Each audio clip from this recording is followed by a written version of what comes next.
ओ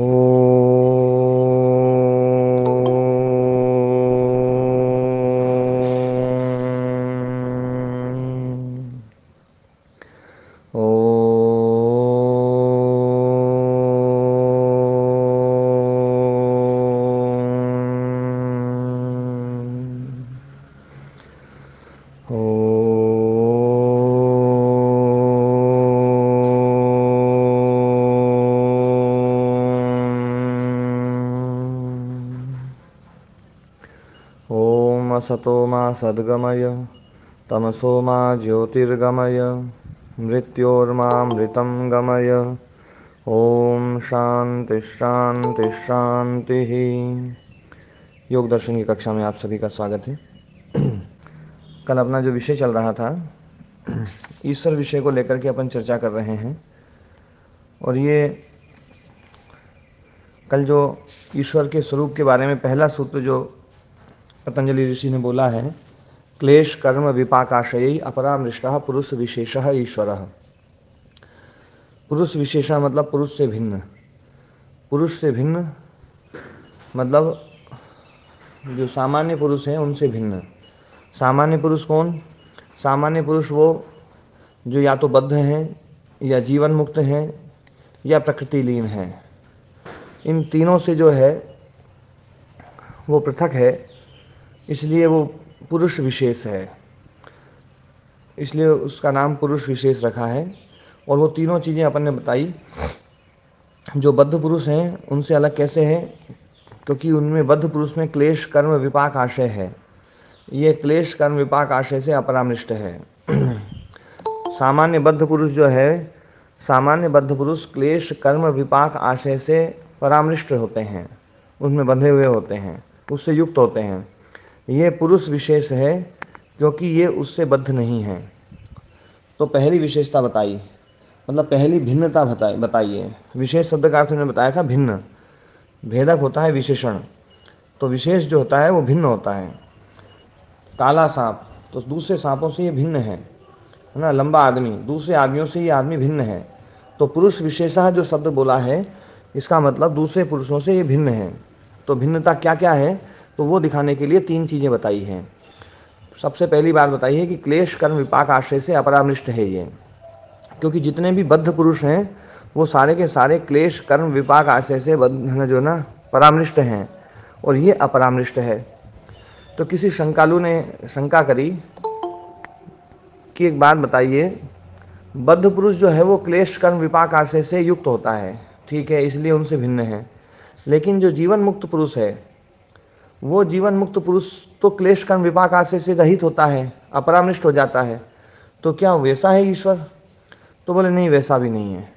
क्योंकि जो जीवन मुक्त है वो आज तो क्लेश कर्म विपाक आशय से जो है ना बद्ध नहीं है, लेकिन पहले वो बद्ध था, है ना, पहले वो बद्ध था। यहाँ पर जीवन मुक्त जो मुक्त पुरुष हैं उसके लिए कहा है कि वो पहले बद्ध था, पूर्व कोटि बंधा।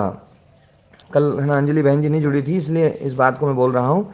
अंजलि बहन जी जो है ना, इसमें एक बात कही गई है कि तीन विशेषताएं बताई है, तीन भिन्नताएं बताई है ईश्वर जो पुरुष विशेष है और सामान्य पुरुष में।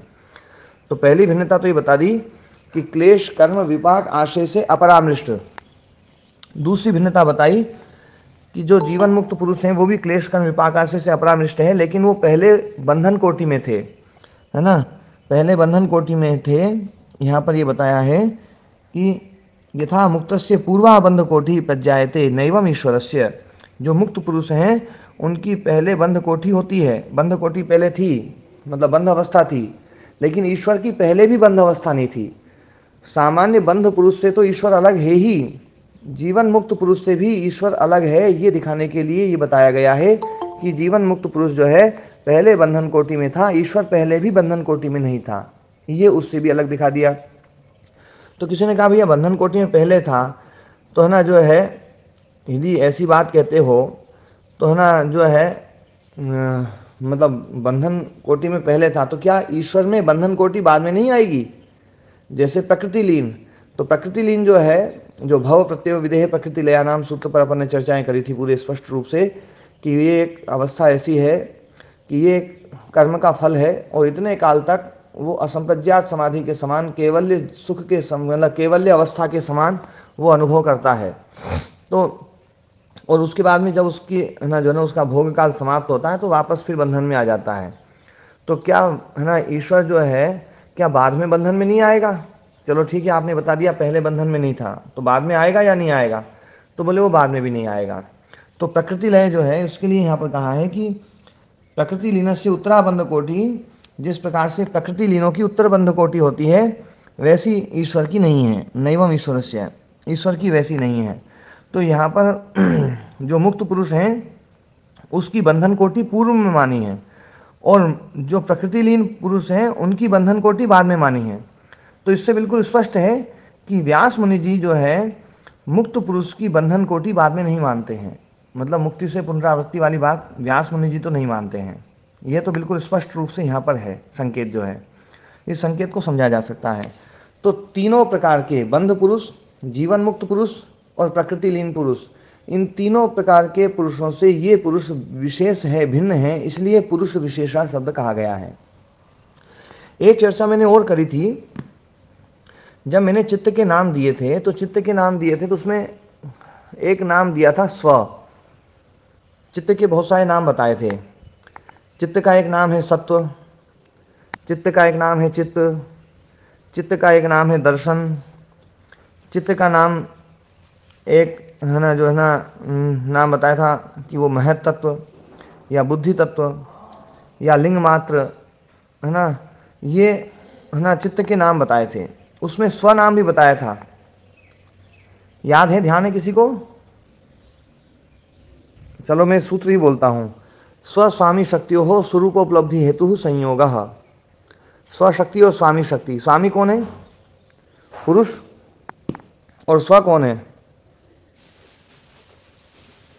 हाँ जी सतीश आर्य जी। स्वचित्त, ये हाँ स्वचित्त है ना सतीश जी? हाँ जी, हाँ ना, है ना? स्व शब्द जो ना, मैं बताने वाला था। हाँ स्व शब्द जो ना चित्त के लिए आता है, ध्यान देने वाली बात है ये। स्व शब्द चित्त के लिए आता है, पर मतलब चित्त की दो क्वालिटियां, दो है ना भेद कर दिए गए हैं। एक चित्त वो है जो स्व है और एक चित्त है जो पर है। ध्यान देने वाली बात है ये बात जो है ना, एक प्रकार से व्याख्या जो है ना, एक बार किसी ने प्रश्न पूछा था कि पर तो परमात्मा ही हो सकता है, पर तो ईश्वर ही हो सकता है मुझे ना, इसलिए जो है ना परम है ना परम ऋषि या क्या शब्द आया था, किसी ने क्या बोला था महर्षि स्वामी दयानंद सरस्वती जी के है ना जीवन प्रसंग में कि भैया हाँ जी जी जी नमस्ते। नमस्ते जी। स्वामी जी चंडीगढ़ से उपेंद्र आर्य जी थे। आपने बोला था कि जो परम शब्द है वो उसके लिए भी आ सकता है, तो उन्होंने कहा था कि परम तो केवल परमात्मा के लिए आता है और किसी के लिए परम शब्द नहीं जुड़ सकता। हाँ हाँ जी जी, ये महर्षि दयानंद जी के जीवन में एक प्रसंग आया, ऐसा कहकर के उन्होंने बताया था कि महर्षि दयानंद जी ने ऐसा कहा है ना। हाँ, उस विषय को मैं कोट कर रहा हूँ है ना। उस दिन मैंने बताया था कि परम शब्द जब सामान्य रूप से हम अर्थ लेते हैं लक्षणावृत्ति में, तो लक्षणावृत्ति में हम जब अर्थ लेते हैं तो जैसे परा विद्या है या है ना परम विशेष है या है ना अपर वैराग्य और पर वैराग्य, तो वहाँ पर भी पर वैराग्य है, पर शब्द है ना। तो ये जो पर शब्द है यूँ लाक्षणिक वृत्ति से पर शब्द है ना विशेष रूप में अर्थ में आता ही है, लेकिन पर शब्द जो है ना एक ना जो है ना चित्त के लिए भी है, जैसे स्व शब्द चित्त के लिए है। तो सामान्य जितने भी चित्त हैं वो स्वचित्त हैं और एक विशेष चित्त है वो है पर चित्त। ध्यान देने वाली बात है कि हम जब ये कहते हैं कि हम कर्म करने में स्वतंत्र हैं, तो स्वतंत्र का मतलब क्या है? ये स्व का तंत्र है, स्व मतलब चित्त का तंत्र है।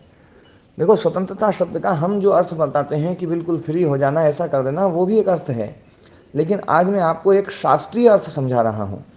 स्वतंत्र, चित्त का तंत्र, ये जो सारा का सारा तंत्र दिखाई दे रहा है आपको, ये सारा का सारा चित्त का तंत्र है। हम कर्म करने में स्वतंत्र हैं क्योंकि कर्म इस स्व का तंत्र है ये, लेकिन फल देने वाली जो व्यवस्था है ये स्व की नहीं है, वो पर की है, वो परमात्मा की है, इसलिए वो पर का तंत्र है। इसलिए हम फल में परतंत्र हैं क्योंकि हमारा तंत्र नहीं चलता है, स्व का तंत्र नहीं चलता है, पर का तंत्र चलता है। पर कौन है? वो परमात्मा है। तो दो प्रकार के चित्त हो गए। एक चित्त हो गए जो सामान्य रूप से सब हैं, वो स्वचित्त हैं। एक चित्त है जो पर चित्त है, वो विशेष है, पुरुष विशेष है वो, है ना, इसलिए उसको उत्कृष्ट चित्त कहा गया है। उत्कृष्ट चित्त भी, उत्कृष्ट सत्व शब्द इसमें बार बार बोलते हैं।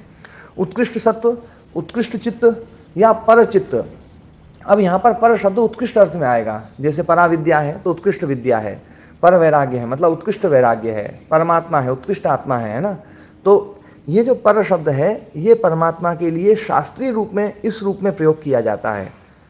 तो ये बात जो है ना, जब हमें समझ में आएगी तो हम स्वतंत्रता और परतंत्रता की व्याख्या भी बहुत अच्छी प्रकार से कर पाएंगे कि स्वतंत्रता, हम जो है ना कर्म में स्वतंत्र हैं क्योंकि स्व का तंत्र है। स्व मतलब चित्त का नाम है। स्व स्वामी शक्ति और स्वरूप उपलब्धि हेतु संयोगा में स्व शब्द लिया है, तो ये है ना चित्त का ही एक स्व नाम है। तो हम स्व की जगह सामान्य जितने भी चित्त हैं उसको रख करके देखें तो ये सबका तंत्र है ये, और ये कर्म करने में स्वतंत्र है इसका जो है ना, क्योंकि कर्म जो है ना इसका तंत्र है। लेकिन परतंत्रता, जो फल भोगने वाला जो है, फल भोगना भी इसका ही तंत्र है, लेकिन फल देना जो है ना वो इसका तंत्र नहीं है, वो पर का तंत्र है। फल देना जो है वो पर का तंत्र है। बहन जी स्पष्ट हुआ ये विषय? जी स्वामी जी। है ना। तो ये पर और स्व, ये दोनों ही शब्द जो है ना चित्त के लिए आते हैं, लेकिन हमारा जो सामान्य रूप से जो चित्त है वो स्व के रूप में आता है। इसलिए जब चित्त की जब भी व्याख्या की जाती है तो स्व चित्त की ही व्याख्या की जाती है, क्योंकि ये जो योग दर्शन है ये स्व चित्त के लिए है, पर चित्त के लिए नहीं है।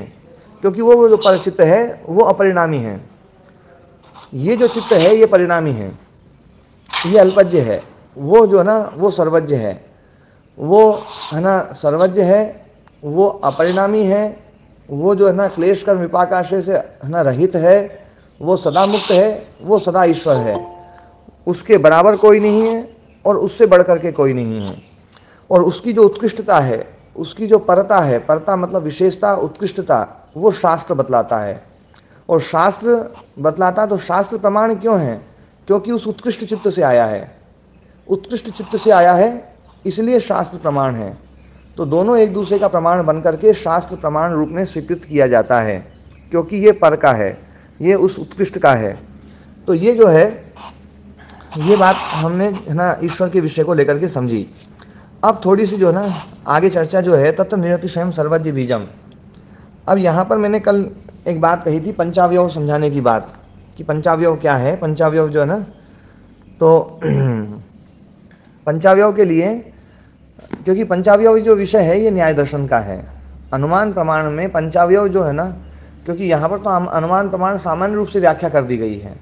आप देखेंगे कि प्रमाण विषय जो है वो है ना न्याय दर्शन का है। प्रमाण क्या है, ध्यान देने वाली बात है। प्रमाण और प्रमेय है ना जो है ना, तो प्रमाण जो है वास्तव में वैसे तो इंद्रियां हैं।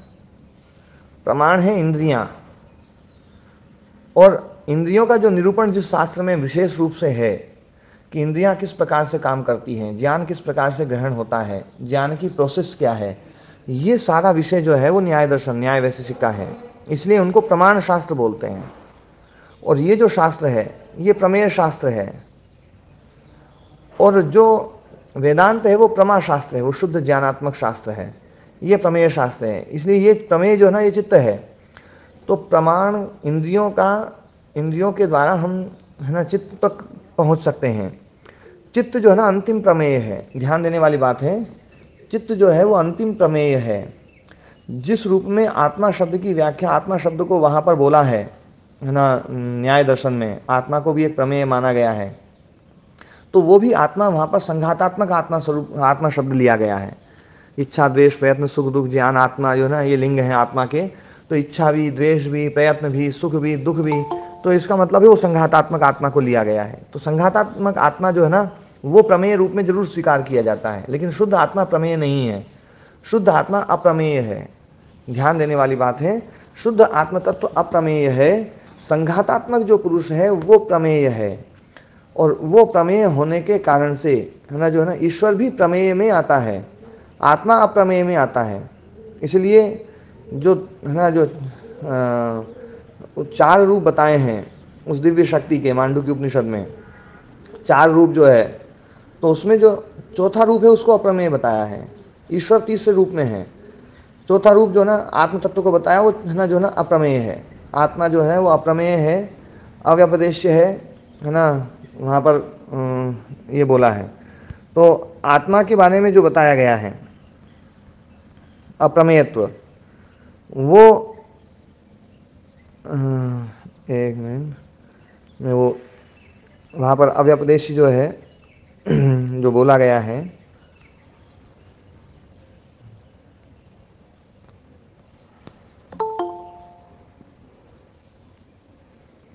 जिस अक्षर के है ना जो है ना 4 रूप बताए हैं है ना, वो जो है ना चतुष्पाद कि वो 4 है ना 4 भाग वाले 4 पाद हैं उसके। और पहला भाग जो है ना वो बताया कि जो ना जागृत स्थान बहिष्प्रज्य है ना, सप्तांग एकोनविंशति मुखा स्थूल भुक वैश्वानर प्रथमा पाद, वो वैश्वानर है। दूसरा है स्वप्न स्थानो अंत प्रज्ञा सप्तांग एकोनविंशति मुखा भुक तेजसो द्वितीय पाद, वो तेजस है द्वितीय पाद। और तीसरा पाद जो बताया है यत्र सुप्तो न कंचन कामम कामयते न कंचन स्वप्नम पश्यति तत्सुप्तम सुसुप्त स्थान एकीभूता प्रज्ञान घन एवं आनंदमयो आनंद भुक चेतो मुखा प्राज्य तृतीय पाद। ऐसा सर्वेश्वर, ये तृतीय पाद है वो सबका ईश्वर है। ऐसा सर्वज्ञ, ये सर्वज्ञ है। ऐसो अंतर्यामी, ये अंतर्यामी है। ऐसा योनि, ये सबका कारण है। सर्वस्य प्रभावाप्यय ही भूतानाम, सबका प्रभाव अपव्यय करने वाला यही है, ये ईश्वर है। ये तृतीय पाद है। और जो चतुष्पाद बताया है, ना अंत प्रज्ञम न बहिष्प्रज्ञम नोभयता प्रज्ञम न प्रज्ञान घनम न प्रज्ञम नाज्यम, अदृष्टम जिसको देखा नहीं जा सकता, अव्यवहार्यम जिसको है ना जिसका व्यवहार नहीं किया जा सकता, अग्राह्यम जिसको ग्रहण नहीं किया जा सकता, अलक्षणम जिसका लक्षण नहीं बताया जा सकता, अचिंत्यम जिसका चिंतन नहीं किया जा सकता, अव्यपदेश्यम जिसको कहा नहीं जा सकता, बताया नहीं जा सकता, मतलब अप्रमेय बताया जाना, एकात्म प्रत्ययसारम वो प्रपंचोपशमम शांतम शिवम अद्वैतम चतुर्थम मन्यते, स आत्मा, वह आत्मा है, स विज्ञेया, उसको जानना चाहिए। तो है ना जो है ना ध्यान देने वाली बात है कि जो न्याय वैशेषिक है वो प्रमाण शास्त्र हैं। इंद्रियों के विषय में ना ज्ञान का अर्जन किस प्रकार से किया जाता है, किन साधनों से किया जाता है, वो साधन के बारे में चर्चा है। और है ना जो है ये प्रमेय शास्त्र है, ये चित्त जो आदि का ना चित्त का ये सारा शास्त्र, सांख्य योग जो है वो चित्त को लेकर के है, पूरी की पूरी इसमें प्रोसेस चित्त की है। और जो वेदांत है वो वास्तव में ज्ञान शास्त्र है, वो पूरी की पूरी जो है ना मतलब जो है प्रमा को लेकर के, और अंतिम प्रमा मतलब प्रमाण के द्वारा उत्पन्न होने वाली प्रमा है ना जो नहीं है वास्तव में, वो अंतिम प्रमा जो है ना आत्मा को लेकर के ही वो पूरा का पूरा शास्त्र है। तो ये 3 प्रोसेस मतलब बता दी। अब यहाँ पर मैं बता रहा था कि पंचावयव की बात, जो कि न्याय दर्शन का विषय है पंचावयव। और पंचावयव में कल चर्चा करी थी कि है ना जो है प्रतिज्ञा, हेतु, उदाहरण, उपनय और निगमन। प्रतिज्ञा, हेतु, उदाहरण, उपनय और निगमन, ये 5 जो है इसके अवयव हैं। मतलब अनुमान प्रमाण को सिद्ध करने के लिए 5 अवयवों से गुजरना पड़ता है, तब अनुमान पूरा होता है। और उसमें सबसे पहला है प्रतिज्ञा। प्रतिज्ञा का मतलब है ना जो है, मैंने आज सूत्र बुलवाए थे, कोशिश करी थी कि सूत्र जो ना बुलवा करके मैं आप लोगों तक भेज दूं, पर वो सूत्र जो ना वो ऐसे नहीं आए कि मैं उसकी वो कर सकूं जल्दी से। हाँ, मेरे को टाइपिंग करना पड़ता, तो मैं शायद हो सका फिर मैं आज रात शाम को मैं कोशिश करता हूँ। तो जो है पहला है प्रतिज्ञा। प्रतिज्ञा का न्याय दर्शन का जो सूत्र है वो है साध्य निर्देश प्रतिज्ञा, जिसको आपको सिद्ध करना है। एक होता है साध्य, एक होता है सिद्ध। सिद्ध कोटि और साध्य कोटि। सिद्ध कोटि मतलब जो चीज़ सिद्ध है, जिसको सामने वाला भी सिद्ध मान रहा है, मैं भी सिद्ध मान रहा हूँ, दोनों ही सिद्ध मान रहे हैं। जो चर्चा करने वाले व्यक्ति हैं तो वो दोनों ही सिद्ध मान रहे हैं, वो सिद्ध कोटि है। और साध्य कोटि वो है जो अभी सिद्ध नहीं है, उसको साध्य करना है, उसको सिद्ध करना है, अभी सिद्ध के योग्य है वो साध्य है। तो साध्य का निर्देश करना, जिसको सिद्ध करना है उसका निर्देश करना, वो है प्रतिज्ञा। आप जिसको सिद्ध करना चाहते हैं सबसे पहले उसी के बारे में बोलेंगे कि भैया ये जो है ना इसमें तो आग है, इस लकड़ी में आग है। लकड़ी में आग दिखी नहीं है आपको, दूर से आपने धुआं देखा, धुआं देख करके आपने कहा बोले लकड़ी में आग है। तो लकड़ी में आग है, अग्नि दिखी नहीं है, तो अग्नि जो है ना साध्य कोटि में है। अभी अग्नि दिख जाए तो सिद्ध हो जाएगी, फिर आपको ये बोलने की जरूरत नहीं पड़ेगी भैया धुएं के कारण से आग है, वो तो दिखाई दे गई। अब धुआं हुआ, हेतु सब खत्म हो जाएंगे। हेतु तभी आते हैं जब चीज़ अभी दिखी नहीं है। तो इसलिए जो है जो जो साध्य है, मतलब जिसको अभी सिद्ध करना है, उसका निर्देश करना, वो प्रतिज्ञा है।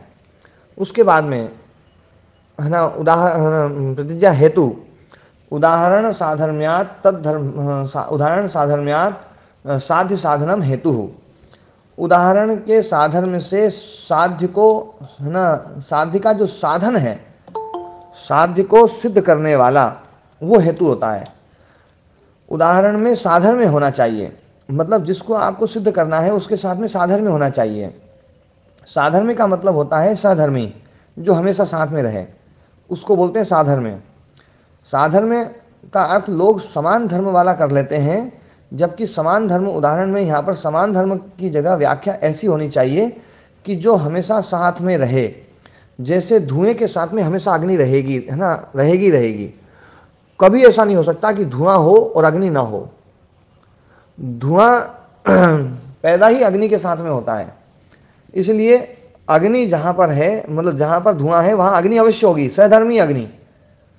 अग्नि धुएं की सहधर्मिणी है, इसलिए यहां पर साधर्म्य है। तो जहां साधर्म्य होगा, जैसे मैं कुछ और उदाहरण देता हूं, जहां परिणाम होगा वहां अनित्यत्व जरूर होगा। जहां परिणाम होगा वहां अनित्यत्व जरूर होगा, और जहां अपरिणाम होगा वहां अनित्यत्व नहीं होगा। जहां परिणाम होगा वहां नित्यत्व होगा, ध्यान देने वाली बात है। जहां परिणाम होगा वहां नित्यत्व होगा। किसी भी वस्तु को आप देख लीजिए, जो परिणामी है वो अनित्य है। जो भी परिणामी वस्तु है वो अनित्य है। शरीर परिणामी है तो अनित्य है, वृक्ष परिणामी है, अनित्य है, मकान परिणामी है, अनित्य है, कपड़े परिणामी है, अनित्य है। कोई भी चीज है वो जो परिणामी है वो अनित्य है। पृथ्वी परिणामी है तो अनित्य है, सूर्य परिणामी है तो अनित्य है। जिसमें भी परिणाम है, जहां जहां आप परिणाम देखते हैं, परिणाम की एक व्याख्या एक प्रकार से, योगेश जी इसमें थोड़ा सा एक समझने की बात है, क्योंकि बीच में एक बार जो है थोड़ा सा संशय ये हुआ था नित्य को लेकर के, कि जो भी उत्पन्न होने वाला है वो नित्य है, अनित्य है। मैंने तब व्याख्या करी थी कि इसको आप ऐसे समझें कि जहां जहां परिणाम है वो अनित्यत्व है, अनित्य है। तो इसमें जो है ना एक चीज समझने की है, जिस रूप में आपने जो शब्द बोला था उस शब्द को, है ना, शास्त्र में बोला जाता है, लेकिन उसकी व्याख्या उस प्रकार की नहीं है जिस प्रकार की, है ना, आर्य समाज में समझी जाती है या लोग समझते हैं। जैसे मैं उदाहरण हो देता हूं कि उत्पत्ति धर्म, जो धर्म वाली चीज है वो अनित्य है। तो उत्पत्ति धर्म किस में होता है? ये शरीर में उत्पत्ति धर्म है। ये शरीर उत्पत्ति धर्म कैसे है कि इसमें यौवन था नहीं, यौवन धर्म उत्पन्न हो जाता है। इसमें जो है ना बुढ़ापा धर्म था नहीं, बुढ़ापा धर्म उत्पन्न हो गया। इसमें जो है ना बीमारी धर्म उत्पन्न हो जाता है। होता है या नहीं होता है योगेश जी? होता है ना, इसी को कहा जाता है उत्पत्ति धर्म। पर हम लोग क्या समझते हैं, हम अर्थ ये कर लेते हैं कि जो चीज उत्पन्न होती है, जो चीज उत्पन्न होती है वो अनित्य होती है। हम व्याख्या ये करते हैं, जबकि व्याख्या ये है कि उत्पत्ति धर्म मतलब जिसमें परिणाम हो रहा है, कोई नई चीज जिसमें उत्पन्न हो रही है। तो जो चीज जिसमें कोई धर्म उत्पन्न हो रहा है वो है ना अनित्य। और आत्मा को अनुत्पत्ति धर्मा कहा है ना, इस सूत्र, इस शास्त्र में कहा है अनुत्पत्ति धर्मा पुरुषा। अनुत्पत्ति धर्मा पुरुषा मतलब उसमें कोई धर्म उत्पन्न नहीं हो सकता है, कोई भी धर्म उत्पन्न नहीं होगा उसमें। ना तो सुख धर्म उत्पन्न होगा, ना दुख धर्म उत्पन्न होगा, ना कोई और धर्म उत्पन्न होगा, ना ईर्ष्या धर्म उत्पन्न होगा, ना राग धर्म उत्पन्न होगा, ना द्वेष धर्म उत्पन्न होगा। कोई भी धर्म उत्पन्न नहीं हो सकता, वो सदा से जैसा है वैसे ही है वो। उसी को कहते हैं अनुत्पत्ति धर्मा पुरुषः। लेकिन हम इसकी व्याख्या ऐसी कर लेते हैं कि जो चीज उत्पन्न होती है वो अनित्य। ऐसा नहीं है, है ना। इसकी व्याख्या इस प्रकार से करनी पड़ेगी कि जो जिसमें उत्पत्ति धर्म है, जिसमें कोई धर्म नया आ जाता है, तो नया धर्म आ जाता है, इसका मतलब उसमें परिणाम है, इसका मतलब है वो अनित्य है। तो इसकी जो व्याप्ति बनेगी वो इस प्रकार की बनेगी कि जहां जहां परिणामित्व है वहां वहां, जहां जहां परिणामित्व है, परिणाम गुण है, वहां वहां अनित्यत्व है। और जहां जहां परिणामी गुण नहीं है वहां वहां नित्यत्वता है। कि जहां जहां परिणामित्व गुण है वहां वहां अनित्यत्वता है। जहां जहां परिणामित्व गुण है वहां वहां अनित्यता है। मतलब अनित्यता का सहधर्मी गुण है परिणामित्व। अनित्यता जहां भी रहेगी वहां परिणामी जरूर रहेगा। ऐसा एक भी उदाहरण नहीं दे सकते कि उसमें अनित्यता हो और परिणामी ना हो। ऐसा एक भी जगह आप नहीं देख सकते। मतलब किसी चीज में, मतलब हम ये कहें कि अनित्य है, ये वस्तु अनित्य है, नष्ट होने वाली है, पर इसमें बदलाव नहीं हो रहा है। बदलाव नहीं हो सकता यदि किसी चीज में, तो क्या वो नष्ट होगी योगेश जी? नहीं हो सकती है ना। तो ये जो है ना अनित्यता का सबसे बड़ा जो हेतु है ना, वो अपरिणामित्व है। जबकि हम अनित्यता का हेतु मानते हैं कि जो वस्तु उत्पन्न होती है, वो हेतु जो है ना, उत्पन्न होने वाली जो वस्तु है ना, उसको भी हम ऐसा माने कि उत्पत्ति धर्मा पुरुषा। उत्पत्ति धर्मा मतलब उत्पन्न होने वाली वस्तु। तो उत्पन्न होने वाली वस्तु जो है ना, इसको हम ऐसा समझें। और जिन चीजों को हम उत्पन्न होने वाला मानते हैं, यदि हम ऐसा करते हैं, तो उसमें क्या होता है कि हम उसमें दूसरी व्याप्ति ये बनाएंगे कि जो जो उत्पन्न नहीं होती है वो सब नित्य हो जाएगी। तो वो नित्य हो जाएगी तो वो कभी समाप्ति नहीं होगी, तो फिर अविद्या कभी समाप्त नहीं होगी, अविद्या कभी समाप्त नहीं होगी, और ऐसी बहुत सारी चीजें जो कभी समाप्त नहीं होगी, और जबकि उनको समाप्त होता हुआ दिखाया गया है शास्त्रों में। तो इसलिए हमें ये जो है ना, ये मानना है कि जिसमें भी उत्पत्ति धर्म है, उत्पत्ति धर्म है मतलब जिसमें परिणाम है। देखो अविद्या जो है अनादि है, लेकिन उत्पत्ति धर्म वाली है। चित्त अनादि है पर उत्पत्ति धर्म वाला है या नहीं है योगेश जी? है ना। चित्त में उत्पत्ति धर्म है। उत्पत्ति धर्म मतलब नए नए धर्म उत्पन्न होते हैं। ये वृत्ति उत्पन्न हो गई, कभी ये वृत्ति उत्पन्न हो गई, कभी ये वृत्ति उत्पन्न हो गई, कभी ये वृत्ति उत्पन्न हो गई, कभी ये चीज उत्पन्न हो गई। अविद्या भी इसी प्रकार से है, कभी इसमें ये आ जाता है, कभी इसमें ये आ जाता है। नए नए धर्म उत्पन्न होते हैं, नए नए प्रकार की अविद्या का स्वरूप हम देखते हैं, अलग अलग स्वरूप वाला आती है। लेकिन आचार्य जी, जिन लोगों को वो भ्रम है, वो तो चित्त को भी आदि मानते हैं ना, चित्त को सादी मानते हैं, वो चित्त को अनादि तो मानते नहीं है। हाँ नहीं, पर यहाँ पर तो शास्त्र स्वयं, शास्त्र साफ साफ बोलता है कि चित्त अनादि है। जी, चित्त अनादि है और आत्मा अनादि है, ये दोनों ही अनादि है। ये बात तो शास्त्र बोलता है। ये तो प्रमाण में जो है ना मैंने दिए ही हैं। आप जो है ना कहो तो मैं फिर से भी दे सकता हूँ, और पहले भी शायद पहले के भी ध्यान होंगे आप, है ना। नहीं आचार्य जी, पुनरावृत्ति क्या होता है? हाँ बता दिया। हाँ, पर वो लोग जो है ना, वो लोग इसीलिए क्योंकि वो मतलब क्या है, उस आग्रह के कारण से वो चित्त के स्वरूप को बदलते हैं। वो यूं नहीं सोचते हैं कि चित्त के स्वरूप को तो वैसा वैसे ही रहने दो, अपने आग्रह को बदल लो। पर वो क्या होते हैं, आग्रह जो बनता है ना, तो आग्रह एक ऐसी चीज होती है कि आग्रह के अलावा बाकी और सब चीजों को बदला जा सकता है। बाकी सब चीजें जो है ना बदलने के लिए आदमी तैयार रहता है, आग्रह को नहीं बदलता है। और मैं कहता हूं देखो कि जो शास्त्र बोल रहा है, शास्त्र की बात को प्रमाण मानते हुए उसके बाद में फिर आप अपने आग्रहों को देखो। यदि शास्त्र की बात प्रमाण मानते हुए यदि आपको ऐसा लगता है कि हाँ ये आग्रह शास्त्र की बात के अनुसार नहीं बैठ रहा है, तो उस आग्रह को बदलो। यही है विद्या। विद्या का फल है अनाग्रह हो जाना। विद्या फलम अनाग्रह। विद्या का फल है आग्रह रहित हो जाना। ये ज्ञान का फल है। और जहां आग्रह बंधे हुए हैं, इसका मतलब है कि ज्ञान है ना जो है ना नहीं है, ज्ञान का अर्जन ही नहीं हो रहा है। तो हाँ, अपनी जो बात चल रही थी अपन वो उस पर आप वापस आते हैं कि साधर्म का मतलब होता है समान धर्म नहीं। साधर्म का मतलब होता है जो हमेशा साथ में रहे, सहधर्मी के रूप में रहे, जो सहधर्मी हो। जैसे धुएं का साधर्म्य अग्नि है, जैसे अनित्यत्व का साधर्म्य परिणाम है। अनित्य मतलब जो वस्तु नित्य नहीं है, तो अनित्यता जो है, अनित्यता के साथ में हमेशा परिणाम रहेगा और नित्यता के साथ में हमेशा परिणाम रहेगा। तो यदि किसी वस्तु को हम अनित्य बताते हैं कि ये वस्तु नित्य है या अनित्य है, तो हम बताते हैं, जैसे किसी ने पूछा कि भैया शरीर नित्य है या अनित्य है, तो दूसरे व्यक्ति ने बोला, बोले भैया अनित्य है, शरीर अनित्य है। तो कैसे पता चला? अभी तो साध्य कोटि में है, सिद्ध तो है नहीं, क्योंकि अनित्य तो अभी ना दिख नहीं रहा है अभी तो जो है ना। तो बोले नहीं ये शरीर अनित्य है। तो बोले क्यों? तो बोले इसमें परिणाम गुण है। परिणाम गुण है, परिणाम ये हेतु है। क्यों हेतु है? क्योंकि अनित्यता के साथ में परिणाम हमेशा रहता है। ये साधर्म्य है।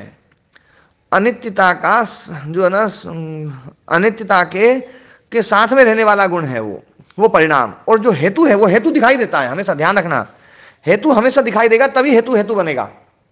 जैसे पर्वत को हमने कहा या ठूंठ को कहा कि ठूंठ में अग्नि है, तो आपने हेतु के रूप में क्या दिखाया, क्या बताया? बोले धुएं के कारण से धुआं निकल रहा है, वो तो धुआं दिखाई दे रहा है, इसलिए हेतु के रूप में बन रहा है वो। इसी प्रकार से शरीर में है ना जो है अनित्यता नहीं दिखाई दे रही अभी शरीर तो दिखाई दे रहा है, शरीर जो है समाप्त होने वाला है, पर अभी समाप्ति गुण दिखाई नहीं दे रहा उसका, लेकिन परिणाम गुण दिखाई दे रहा है। इसलिए परिणाम को हमने हेतु के रूप में रखा है कि परिणाम जो है ना, हेतु के रूप में क्या रखा कि भैया देखो ये जो है ये शरीर में परिणाम है, परिणाम हेतु के रूप में रखा, और वो हेतु साधन में है, उस साध्य के साथ में हमेशा रहने वाला है ना। साध्य साधर्म्यात, ध्यान देना, साध्य साधर्म्यात तद धर्म भावी दृष्टांत उदाहरणम, ये उदाहरण जो ना साध्य के साधन में रहने वाला जो ना, वो जो है साध्य वहां पर जो चीज हेतु है वो साधन में के रूप में है, मतलब साध्य भी है और हेतु भी है, उसी को हम उदाहरण बोलते हैं। तो हम बोलते हैं भैया कि परिणाम होने के कारण, परिणामी होने के कारण से ये शरीर अनित्य है। फिर हमने उदाहरण दिया कपड़े जैसे, जैसे कपड़ा है तो हम कपड़े में बताते हैं भैया देखो कपड़े में परिणाम गुण है, कपड़ा पहले था वैसा अब नहीं है, इसमें अलग ढंग आ गया, इसका रंग फीका हो गया, पहले इतना मजबूत था थोड़ा कमजोर हो गया है, पहले जो ना नया नया दिखता था पुराना दिख रहा है, परिणाम गुण आ रहा है। तो परिणाम गुण आने के कारण से देखो ये कपड़े पड़े हैं, देखो ये सब नष्ट हो रहे हैं। तो ये जो है ना, हम कपड़े को हमने उदाहरण के रूप में प्रस्तुत किया, या घट को हमने है ना उसके रूप में प्रस्तुत किया उदाहरण के रूप में। तो वो जो उदाहरण है उसमें साध्य भी है और उसमें हेतु भी है, ध्यान देना, साध्य भी और साधन में भी। साध्य और साधन में जो हेतु है, तो साध्य और साधन में दोनों चीजें हैं, वो ही उदाहरण के रूप में बनेगी। कपड़े में अनित्यता भी दिखाई दे रही है और कपड़े में परिणाम भी दिखाई दे रहा है। शरीर में केवल परिणाम दिखाई दे रहा है, अभी अनित्यता हमें सिद्ध करनी है, अनुमान प्रमाण से उसको सिद्ध करना है, साध्य है, अभी साध्य कोटि में है, लेकिन कपड़े में दोनों चीज दिखाई दे रही है।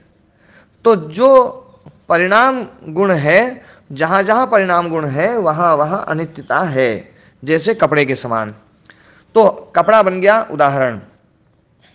और देखो इसमें उदाहरण दो रूप में बनते हैं, हम या तो साधर्म रूप में कर दें या वैधर्म रूप में कर दें। वैधर्म मतलब क्या होता है, जो उसके साथ में कभी न रहे। अनित्यता के साथ में कौन सा गुण हमेशा रहेगा? हाँ जी योगेश जी। हाँ, अनित्यता के साथ में कौन सा गुण हमेशा रहेगा? परिणाम गुण रहेगा। परिणाम गुण हमेशा रहेगा। अनित्यता के साथ में कौन सा गुण है जो हमेशा रहेगा? परिणाम गुण हमेशा रहेगा, है ना। अरुणारी जी, ये बात समझ में आ रही है? हाँ स्वामी जी, ठीक कह रहे हैं आप। ये है ना सतीश आर्य जी, सतीश आर्य जी और राम कुमार जी, परिणाम गुण रहेगा, है ना, परिणाम गुण रहेगा जी, है ना। समझ में आ रही है? तो परिणाम गुण जो है ना वो साधर्म में है। अब बताया कि इसी प्रकार से उदाहरण वैधर्म का भी बन सकता है। वैधर्म का मतलब जो उसके साथ में कभी भी ना रहे, उसका विरुद्ध धर्म। विरुद्ध धर्म मतलब वो साथ साथ कभी नहीं रह सकता है। तो विरुद्ध धर्म क्या हो सकता है? अनित्यता का विरुद्ध धर्म क्या हो सकता है? अपरिणामी। तो अपरिणामी का मतलब फिर हम हमारी जो है ना व्याप्ति ये बनेगी कि जहां जहां नित्यता है ना, जहां जहां अनित्यता है वहां वहां अपरिणामित्व नहीं रहेगा। अपरिणामित्व नहीं रहेगा मतलब परिणामित्व रहेगा। अपरिणामी गुण वहां वहां नहीं रहेगा। ये परिणामी अपरिणामी को ही समझना बहुत जरूरी है। ये गुण जब सही समझ में आ जाए तो आत्मा का स्वरूप सही से समझ में आ सकता है, नहीं तो कभी भी समझ में नहीं आ सकता है। हाँ नरेश जी, नरेश जी जुड़े हुए ना, नरेश जी जी गुरु जी, है ना। देखो अनित्यता के साथ में कौन सा गुण हमेशा रहेगा? परिणाम गुण। परिणाम गुण हमेशा रहेगा, इसलिए परिणाम हेतु बन सकता है। ठीक है जी गुरु। और जी गुरु जी, कौन सा गुण हमेशा नहीं रहेगा? अपरिणामी। अपरिणाम गुण जो है ना वो हमेशा नहीं रहेगा। तो अपरिणाम गुण वाला भी हेतु बना सकते हैं हम। ये वैधर्म वाला हेतु बनेगा। एक साधर्म हेतु बनता है, एक वैधर्म हेतु बनता है। तो वैधर्म हेतु बनेगा तो कैसे बनेगा? हम ये कहें कि भैया शरीर जो है अनित्य है। क्यों अनित्य है? क्योंकि ये अपरिणामी नहीं है। क्योंकि अपरिणामी गुण जो है वो अनित्यता के साथ में रहता ही नहीं है ना। अनित्यता के साथ में अपरिणामी गुण कभी नहीं रहता है, और अपरिणामी गुण इसमें नहीं है। इसका मतलब यहां पर अनित्यता रहेगी, अनित्यता है यहां पर। तो अपरिणामित्व गुण जहां जहां ना अनित्यता होगी वहां वहां अपरिणामित्व गुण नहीं होगा। ये व्यतिरेक व्याप्ति बनेगी, इसको बोलते हैं व्यतिरेक व्याप्ति। एक अन्वय व्याप्ति और एक व्यतिरेक व्याप्ति। और उदाहरण भी दोनों प्रकार का हो सकता है, साधर्म्य वाला भी और वैधर्म्य वाला भी। साधर्म्य वाला उदाहरण बन गया कपड़ा। कपड़े को अपन ने बताया कि कपड़ा अनित्य है, मतलब ना शरीर अनित्य है ना, परिणामी गुण होने के कारण से, जैसे कपड़े में परिणाम गुण है और इसीलिए ये अनित्य है। अब वैधर्म्य वाला उदाहरण दे सकते हैं कि है ना, वैधर्म्य वाले उदाहरण देंगे तो हेतु भी उसी प्रकार का लगाएंगे कि शरीर जो है वो अनित्य है। क्यों अनित्य है? क्योंकि ये अपरिणामी नहीं है आत्मा के समान। आत्मा अपरिणामी है तो नित्य है। तो ये आत्मा जो है ये वैधर्म्य वाला उदाहरण बन गया। वैधर्म्य वाला उदाहरण भी समझ में आया नरेश जी?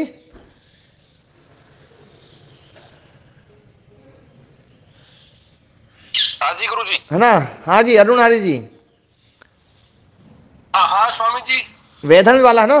देखो इसको आप लोग लिख लेंगे ना, इसको यदि आप लोग लिख लेंगे तो फिर ये साफ होगा। और नहीं तो अभी समझ में आ गया, लेकिन हो सकता है आधे घंटे बाद में फिर आप बोलने लगोगे तो बिचल जाओगे या भूल जाओगे। तो एक साधर्म्य से भी है ना अनुमान को सिद्ध किया जाता है, एक वैधर्म्य से भी अनुमान को सिद्ध किया जाता है ना? वैधर्म्य से भी अनुमान को सिद्ध किया जाता है, साधर्म्य से भी अनुमान को सिद्ध किया जाता है। तो है ना जो है साधर्म्य और वैधर्म्य दोनों प्रकार का उदाहरण बन सकता है। और साधर्म्य और वैधर्म्य के समान है ना जो है ना कि ये वैसा है या ये वैसा नहीं है। जैसे ये शरीर कपड़े जैसा ही है क्योंकि उसमें परिणाम गुण है और यहाँ भी परिणाम गुण है इसलिए ऐसा है। या फिर आत्मा के समान, जब आत्मा से तुलना करेंगे कि आत्मा में अपरिणामी गुण है लेकिन ये शरीर वैसा नहीं है, तो आत्मा के साथ में इसको जोड़ दिया या फिर कपड़े के साथ में इस शरीर को जोड़ दिया। इसको दोनों को पास पास में लाना, इसी को बोलते हैं उपनय। उपनय मतलब समीप में लाना। कि उदाहरण जो बना था, चाहे वो साधर्म्य वाला उदाहरण हो चाहे वो वैधर्म्य वाला उदाहरण हो, उन दोनों को समीप में लाना जो है वो है उपनय। और उनको दोनों को समीप में ला करके उसके साथ में तुलना करके दोबारा प्रतिज्ञा को बोल देना, इसलिए ये शरीर अनित्य है, ऐसा बोल देना, दोबारा प्रतिज्ञा को बोल देना, उसी को बोलते हैं ना निगमन। निगमन जो है मतलब साधि निर्देशा प्रतिज्ञाया पुनः हेतुपदेशा प्रतिज्ञाया पुनर्वचनम निगमनम। हेतु को बताते हुए प्रतिज्ञा को फिर से बोलना, साध्य का निर्देश फिर से करना, ये है निगमन। समझ में आ गई बात? हाँ स्वामी जी। है ना जी? बहन जी, अंजलि बहन जी। अच्छा, मैं कुछ लोगों के नाम लेता हूं, इसमें कुछ लोगों के नाम में मैं बाकी लोगों के भी नाम ले सकता हूं, ऐसा नहीं कि ना इसमें कोई वो हो, लेकिन क्या है थोड़ा सा मैं बाकी लोगों को एक तो कई ना जो है ना उनको जानता नहीं हूँ, जैसे कई तो माताएं बहनें हैं, मैं उनमें से है ना जो ना अंजलि बहन जी से मिला हूँ, बाकी और किसी से मिला भी नहीं हूँ। और है ना जो है अंजलि बहन जी से भी एक बार मिलना हो पाया, और लेकिन नाम काफ़ी सुना है। इसी प्रकार से जो है कुछ साधक हैं वो बार बार प्रश्न पूछते हैं, इसलिए उनका परिचय हो गया। नहीं तो जैसे अरुण आर्य जी हैं, उनसे मैं मिला नहीं हूँ। सतीश आर्य जी शायद आपसे मिलना तो शायद नहीं हुआ अब तक, है ना? हुआ है जी, वहाँ पे धड़ोली आश्रम में। अच्छा, धड़ोली आश्रम में मिले थे। हाँ, पर वो सब भीड़ में मिले होंगे, मेरे को ऐसे ध्यान नहीं रहा इसलिए। जी जी। तो है ना बाकी जो है ना इसमें और भी कोई सम्मिलित होना चाहे तो सम्मिलित हो सकते हैं, ऐसा नहीं है कि सम्मिलित नहीं हो, मतलब जो है ना चर्चाओं में जो है ना। तो अब ये सूत्र पर हम आते हैं, जो ये सूत्र चल रहा है इस सूत्र को फिर से समझने का प्रयास करते हैं। इसमें जो है ना ये तत्र निरतिशयम सर्वज्ञ बीजम। अब यहाँ पर सर्वज्ञता जो है साध्य कोटि है। ध्यान देना, सर्वज्ञता साध्य कोटि में है, सर्वज्ञता को सिद्ध करना है। तो सर्वज्ञता किस में सिद्ध करनी है? ईश्वर में सिद्ध करनी है। जैसे शरीर को हमने अनित्य बताया, शरीर अनित्य है, तो शरीर अनित्य है, तो ये जो है अनित्यता को सिद्ध करना है। ऐसे ही ईश्वर सर्वज्ञ है, यहां पर सर्वज्ञता को सिद्ध करना है। तो अनित्य की जगह पर सर्वज्ञ शब्द आ गया, शरीर की जगह पर ईश्वर आ गया। शरीर की जगह पर ईश्वर, शरीर था पक्ष, शरीर था पक्ष, तो ईश्वर भी पक्ष बन गया। ईश्वर पक्ष है, सर्वज्ञता साध्य है। कि ईश्वर सर्वज्ञ है। अब ईश्वर की सर्वज्ञता को सिद्ध करना है तो हेतु देंगे कि जहां जहां सर्वज्ञता होगी वहां वहां निरतिशयता जरूर होगी। ध्यान देना, जहां जहां सर्वज्ञता होगी वहां वहां निरतिशयता जरूर होगी। तो निरतिशयता ये हेतु है। निरतिशय होने के कारण से ईश्वर सर्वज्ञ है, निरतिशय होने के कारण से, क्योंकि जहां जहां सर्वज्ञता होती है वहां वहां निरतिशयता जरूर होती है। और जहां जहां है ना सर्वज्ञता है वहां वहां निरतिशयता है। ईश्वर में निरतिशयता है तो इसलिए सर्वज्ञता हो गई। तो सर्वज्ञता का हेतु दिया है निरतिशय। अब ये निरतिशय जो है हेतु दिया है, वो हेतु आपको दूसरी जगह भी सिद्ध करना पड़ेगा। तो दूसरी जगह सिद्ध कर दिया परिमाणवत, परिमाण के समान। जैसे परिमाण में जहां निरतिशयता आ जाएगी वहां वो पराकाष्ठा में पहुंच जाएगा, अनंतता में पहुंच जाएगा। सर्वज्ञता क्या है? ज्ञान की अनंतता। और परिमाण भी अनंत होता है। परिमाण की निरतिशयता क्या है ना? परिमाण का अनंत हो जाना। अनंत हो जाना मतलब पराकाष्ठा पहुंच जाना, उससे आगे बढ़कर के कोई नहीं हो, उसमें कुछ जोड़ा ना जा सके। निरतिशयता और सातिशयता, इसको थोड़ा सा समझ लो। इसमें है पहले अतिशय। अतिशय मतलब उससे बढ़कर, उससे बढ़कर। जैसे एक व्यक्ति चतुर है, एक व्यक्ति उससे ज्यादा चतुर है, तो उसको बोलते हैं अतिशयन चतुरः, अतिशयन पटुः, है ना, उसको बोलते हैं पटुतरः। जो पटुतर बोलते हैं, है ना, जो है जैसे गुड और बेटर, है ना, बेटर बोलते हैं, बेटर और बेस्ट जो है ना, तो गुड बेटर बेस्ट जो है, जो बेटर है ये गुड से ज्यादा अच्छा है, मतलब अच्छा, उससे अच्छा और सबसे अच्छा। तो उससे अच्छा, तो उससे अच्छा जो है उसमें वो है अतिशय। अतिशय मतलब उससे बढ़कर। तो सातिशय मतलब कि एक से एक बढ़कर, मतलब जहां पर सातिशयता है, मतलब जहां पर एक से एक बढ़कर के है। जैसे परिमाण है, परिमाण है, आपने देखा एक किलो का परिमाण है, एक 2 किलो का है, तो 2 किलो में सातिशयता है या नहीं है? हाँ जी योगेश जी, 2 किलो में सातिशयता है या नहीं है?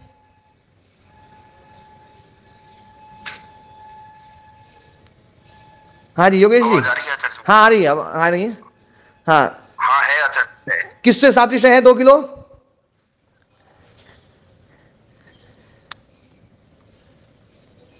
आचार्य जी आवाज कट गई आप। हाँ मतलब है ना, जो 2 किलो जो है सातिशयता है वो किससे है? सातिशयता उसकी किससे है? आचार्य जी दूसरे से है, जो दूसरा जितना है उससे है। मतलब 1 किलो से, 2 किलो 100 ग्राम से, है ना। देखो सातिशयता मतलब बढ़ करके, बढ़ना, बढ़ करके, है ना। अभी हम बढ़ने की दूर में देख रहे हैं। तो 2 किलो में सातिशयता है, वो 1 किलो से सातिशयता है। ठीक है, ठीक है आचार्य। हाँ। ठीक है। अब अच्छा 1 किलो में सातिशयता किससे नरेश जी? आधी किलो से, आधी किलो से, 500 ग्राम, 500 ग्राम से। और 500 ग्राम में सातिशयता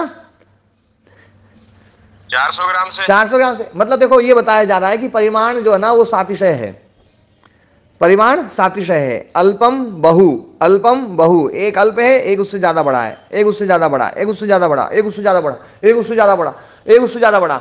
तो ये जो सातिशयता है, ये सातिशयता जहां खत्म हो जाए वो है निरतिशयता।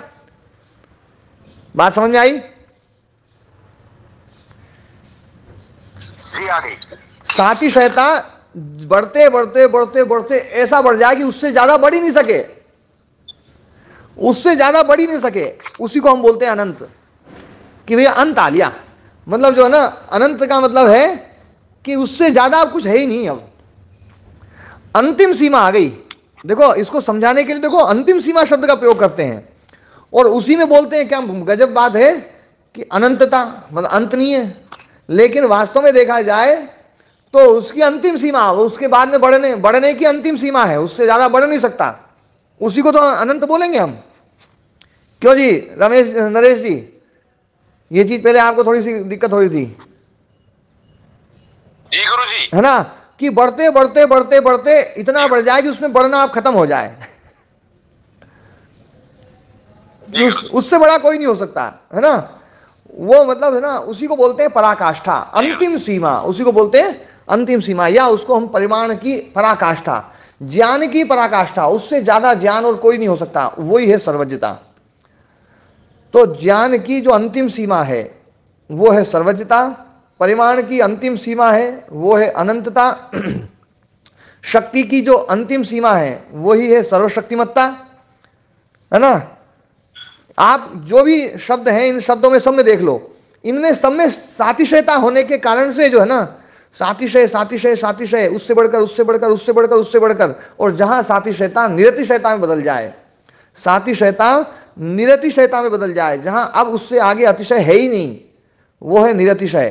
तो निरतिशयता जो है ये हेतु के रूप में प्रयोग किया गया है कि ईश्वर सर्वज्ञ है, क्यों? निरतिशय होने के कारण से। जैसे परिमाण सातिशय होते होते जब निरतिशय होता है तो अनंत हो जाता है, वैसे ही ज्ञान सातिशय है। मेरा ज्ञान आपके ज्ञान से हो सकता है किसी विषय में थोड़ा ज्यादा हो, किसी विषय में कम हो, हम मेरे से भी ज्यादा ज्ञान वाले भी हैं, मेरे से कम ज्ञान वाले भी हैं। तो हम देखते हैं ज्ञान में जो है ना सातिशयता निरतिशयता है, जो चित्त है इन चित्तों में सातिशयता है, और वो जो चित्त है उसमें निरतिशयता है। ज्ञान की निरतिशयता, हमारे इसमें ज्ञान की सातिशयता है, और उसमें जो है ना ज्ञान की निरतिशयता है, उसमें कुछ और बढ़ाया नहीं जा सकता। यदि कुछ और बढ़ाया जाएगा तो इसका मतलब है कि पहले कमी थी। हाँ जी, जिसमें बढ़ाया जाएगा इसका मतलब उसमें पहले कुछ कमी थी। योगेश जी, ये बात बिल्कुल सही। आचार्य जी। हाँ जी, है ना, जिसमें मतलब कुछ बढ़ाया जा सकता है इसका मतलब पहले कुछ कमी थी। बिल्कुल आचार्य जी, है ना।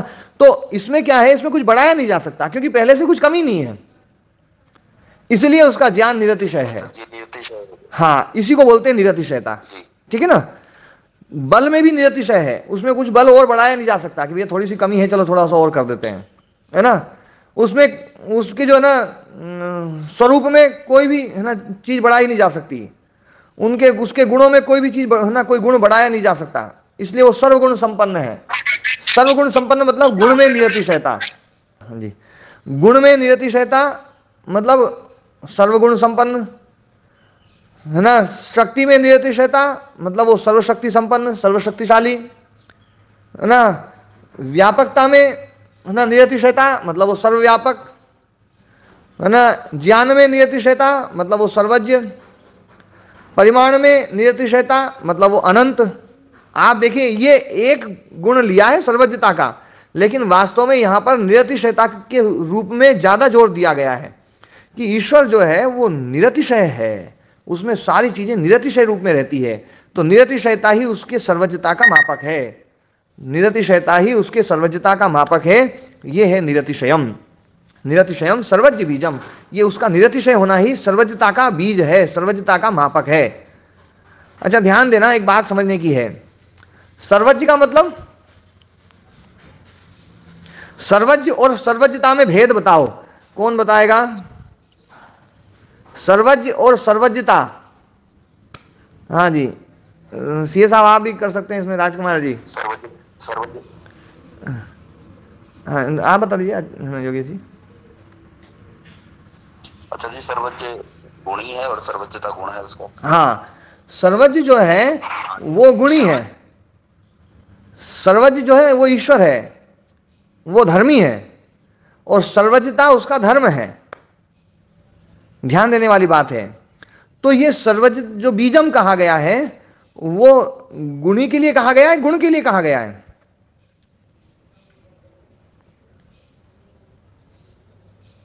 हाँ जी योगेश जी, थोड़ी गंभीर बातों में पहुंचा रहा हूं मैं।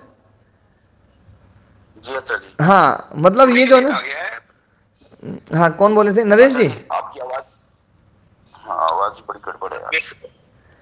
हाँ नरेश जी, क्या प्रश्न क्या था आचार्य जी? आपकी आवाज कट रही है। हाँ प्रश्न मेरा ये था। जी गुरुजी मैं नहीं बोल रहा था। अच्छा मेरा प्रश्न ये है कि हमें जो ना मतलब जो ये बीजम, बीजम शब्द है, बीजम का मतलब है मापक, बीज का मतलब है ज्ञापक, बीज का मतलब है प्रमाण, है ना। तो वो जो प्रमाण है निरतिशयता जो है, ये प्रमाण है किसका? सर्वज्ञ का, मतलब उसके गुण का या गुणी का?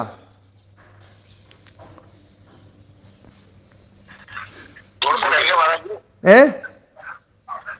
गुण का रहेगा प्रमाण है। गुण का है, ध्यान देना, गुणी का नहीं है। गुणी तो हमेशा है ही, गुण का प्रमाण है। गुण का प्रमाण है। निरतिशयता उसके गुण का प्रमाण है।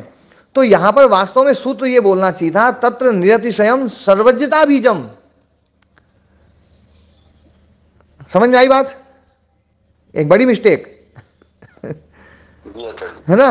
वास्तव में सर्वज्ञता बीजम शब्द होना चाहिए था, लेकिन आचार्य ने सर्वज्ञ बीजम बोला है। तो ये जो सर्वज्ञ बीजम है, यही बात बतलाता है कि ये जो शास्त्र है ये गुण और गुणी में भेद नहीं मानता है। ओम नमस्ते। हाँ नमस्ते जी। जी जी, मुझे ये बात समझ में नहीं आ रही कि गुण का कैसे है, गुणी का क्यों नहीं? हाँ, गुणी का कैसे और गुण का कैसे है ना। जी जी जी, हाँ जी। जैसे कोई बात बताई गई कि भैया जो है ना, बोले मेरे ऊपर ही घटाता हूं मैं, कई लोग बोलते हैं बोले स्वामी जी बहुत बलवान है। बलवान है तो बोले क्यों, कैसे बलवान है, क्या प्रमाण है? तो बोले उन्होंने वो 1 कुंटल का बोरा उठा के रख दिया। अब 1 कुंटल का बोरा उठा करके रख दिया, ये जो चीज है ये प्रमाण के रूप में प्रस्तुत किया, हेतु के रूप में प्रस्तुत किया। तो ये जो हेतु है, ये हेतु मुझे सिद्ध कर रहा है या मेरे बल को सिद्ध कर रहा है? आपके बल को, मेरे बल को सिद्ध कर रहा है। मैं तो पहले से सिद्ध हूं मेरे ऊपर किसी को प्रश्न चिन्ह नहीं है कि स्वामी जी है या नहीं। भाई हाँ स्वामी जी तो हैं, स्वामी जी में बल कितना है ये देखना है, तो इसके लिए अपन हेतु ये देख सकते हैं भैया, हाँ ये बोरा उठा के रख सकते हैं नहीं रख सकते हैं। मतलब मैं बोरा उठा के रख दूं तो मेरा बल सिद्ध हो जाएगा, और मैं बोरा उठा के नहीं रख पाया तो मेरा बल सिद्ध नहीं होगा, लेकिन मैं तो हूं। बात समझ में आई? हाँ जी आ गई समझ। तो अब हमें ईश्वर को सिद्ध करना है या ईश्वर की जो सर्वज्ञता गुण है उसको सिद्ध करना है? सर्वज्ञता को। हाँ, ईश्वर को सिद्ध नहीं करना, ईश्वर तो है। यदि ईश्वर को सिद्ध करना हो तो हम तो फिर बात बोलेंगे ईश्वर, भैया ईश्वर को ना साध्य कोटि में रखेंगे। अभी ईश्वर साध्य कोटि में नहीं है, अभी सर्वज्ञता जो उसका गुण है वो साध्य कोटि में है। तो यहां पर सर्वज्ञता शब्द होना चाहिए, सर्वज्ञ शब्द नहीं होना चाहिए। सर्वज्ञ जो है, सर्वज्ञ तो ईश्वर को कहेगा, सर्वज्ञ है ईश्वर। तो ईश्वर का मापक थोड़ी है, सर्वज्ञता का मापक है, ईश्वर के गुण का मापक है निरतिशयता। निरतिशयता जो हमने निरतिशयता जो बोली है। आवाज कट रही है स्वामी जी। जी जी, आप माइक बंद करें। हाँ, माइक बंद करते ही, माइक बंद करते ही शायद माइक है ना आवाज आ जाएगी। तो है ना जो है ईश्वर की जो सर्वज्ञता है उसको सिद्ध किया जा रहा है निरतिशयता के कारण से, कि मेरा ज्ञान थोड़ा, उसका ज्ञान और ज्यादा, उसका ज्ञान और ज्यादा। ज्ञान में हम देखते हैं कि सातिशयता है, तो सातिशयता होने के कारण से है ना जो है एक ज्ञान ऐसा भी होगा जो निरतिशय हो सकता है। ज्ञान की एक ऐसी अवस्था भी होगी जो निरतिशयता हो जाएगी, उससे बढ़कर के कुछ भी नहीं होगा, तो वो ईश्वर में है। तो हम सब सातिशयी हैं, ईश्वर निरतिशयी है। तो ईश्वर का जो भी गुण है उस गुण की निरतिशयता बता रहे हैं, चाहे वो उसकी शक्ति को लेकर के हो, चाहे उसके गुण को लेकर के हो, चाहे उसके ज्ञान को लेकर के हो, चाहे उसके परिणाम को लेकर के हो, किसी को भी लेकर के हो, सातिशयता उसके गुण को लेकर के बताई जा रही है। तो यहां पर सर्वज्ञता शब्द बोलना चाहिए था, सर्वज्ञ नहीं बोलना चाहिए था, लेकिन फिर भी सर्वज्ञ बोला है। इसका मतलब है कि यह शास्त्र गुण और गुणी में भेद नहीं मानता है। न्याय दर्शन, वैशेषिक दर्शन गुण और गुणी में भेद मानता है, वो बिल्कुल पृथक मानता है। गुण अलग है, गुणी अलग है, लेकिन यह शास्त्र गुण और गुणी में भेद नहीं मानता है। यह बात समझनी है, और इसलिए सर्वज्ञ बीजम शब्द बोला है, सर्वज्ञता बीजम नहीं बोला है। लेकिन हम यही समझेंगे कि सर्वज्ञ बीजम मतलब सर्वज्ञता का बीज। जब हम समझाएंगे तो गुण के रूप में ही समझाएंगे। अब बात समझ में आई? किन्होंने पूछा था?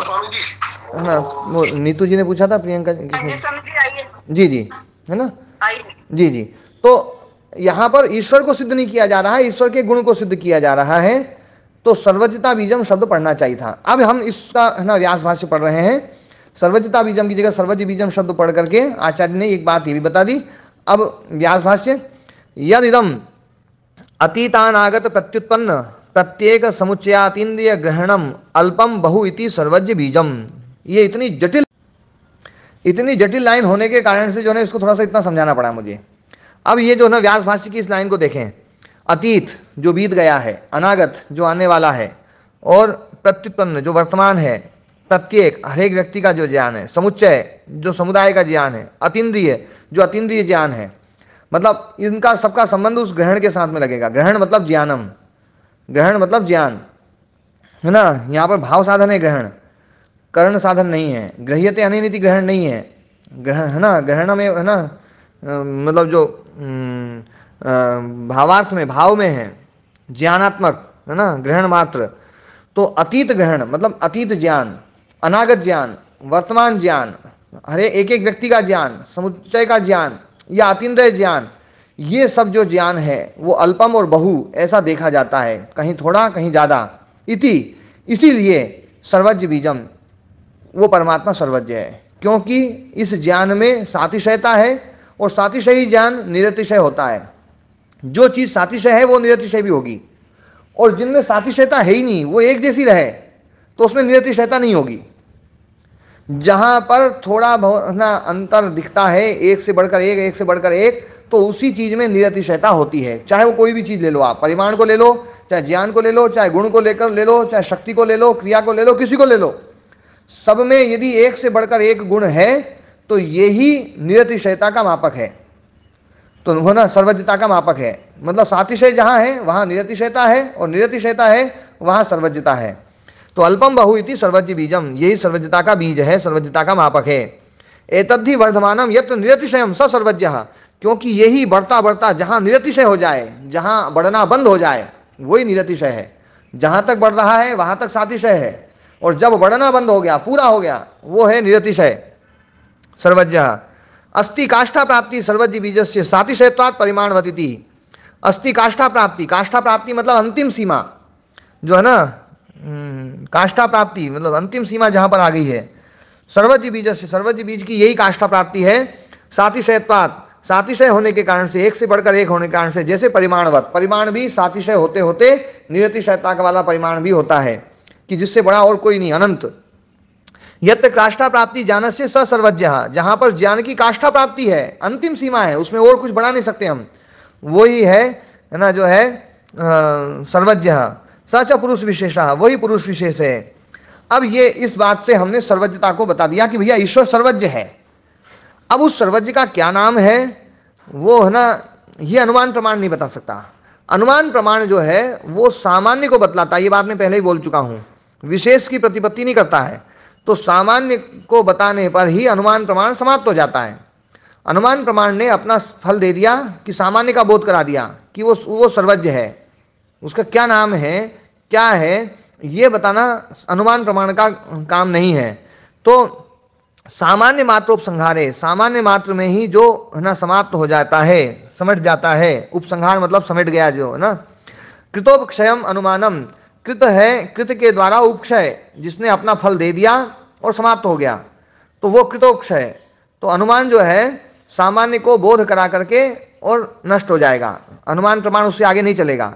न विशेष प्रतिपत्तौ समर्थम इति, इसलिए विशेष की प्रतिपत्ति में समर्थ नहीं है। इसलिए इति तस्य संज्ञादि विशेष प्रतिपत्ति आगमता परिनिवेश्या, इसलिए उस ईश्वर की संज्ञा क्या है, उसका क्या नाम है, ये आगम प्रमाण से ही पता लगेगा। अनुमान प्रमाण से पता नहीं लग सकता कि उसका क्या नाम है, ये आगम से ही पता चलेगा। तस्मात्, अच्छा यहां तक ये सूत्र पूरा हो गया। अब इसमें जो है ना थोड़ा सा इसी को है ना जो है थोड़ा सा ईश्वर के बारे में थोड़ी सी चर्चा और कर रहे हैं कि तस्य आत्मानुग्रह अभावे अपि भूतानुग्रह प्रयोजनम, है ना, उसका स्वयं के लिए कोई प्रयोजन नहीं है, स्वयं के लिए उसका कोई प्रयोजन नहीं है। भूतानुग्रह प्रयोजनम, भूतों के ऊपर अनुग्रह ही उसका प्रयोजन है, उसका प्रयोजन ही भूतानुग्रह है ना जो है, आत्मानुग्रह उसका प्रयोजन नहीं है। मतलब वो जो फल व्यवस्था जो उसके पास में है